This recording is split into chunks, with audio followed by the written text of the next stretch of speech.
অনুষ্ঠানের শুরুতেই পবিত্র কুরআনুল কারীম থেকে তিলাওয়াত নিয়ে আসার অনুরোধ করছি মোহাম্মদ সিরাজুল ইসলামকে।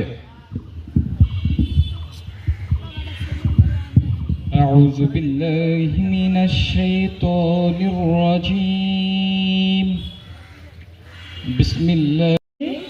হাদি ভাইয়ের কণ্ঠস্বর যাচ্ছি, হাদি ভাইকে খুঁজে পাচ্ছি না। আপনারা পারিবারিকভাবে হাদি ভাইয়ের জন্য এমন কিছু করেন যারা আমরা হাদি ভাইয়ের কণ্ঠটা। শাহাদাতের 100তম দিন আমরা আজকে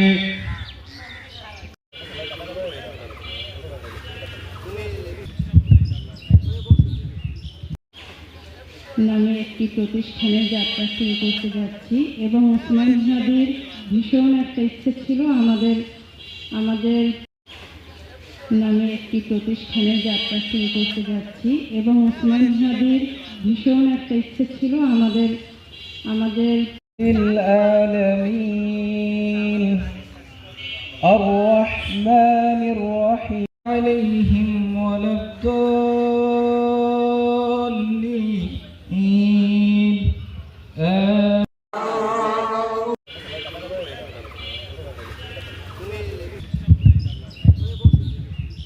হাদি ভাইয়ের খুব কাছের মানুষ, হাদি ভাইকে যারা পছন্দ করি, হাদি ভাইয়ের আদর্শকে যারা পছন্দ করি, হাদি ভাইয়ের লড়াইকে জারি রাখার জন্য আমরা নতুন মঞ্চের আত্মপ্রকাশ করতে যাচ্ছি। আজকের এখানে উপস্থিত রয়েছেন